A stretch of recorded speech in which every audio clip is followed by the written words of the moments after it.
Hello, আসসালামু আলাইকুম। সবাই কেমন আছেন ভিউয়ার্সরা?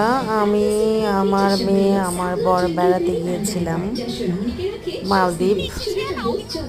সেখানে অনেক সমুদ্রের মধ্যে আমার মেয়ে নেমেছিল।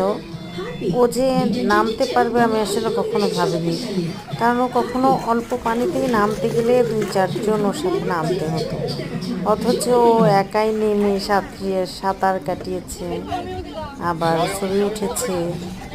ওকে আমি আসলে অবাক হয়ে গিয়েছিলাম যে এত সুন্দর ও কিভাবে পেরে উঠলো।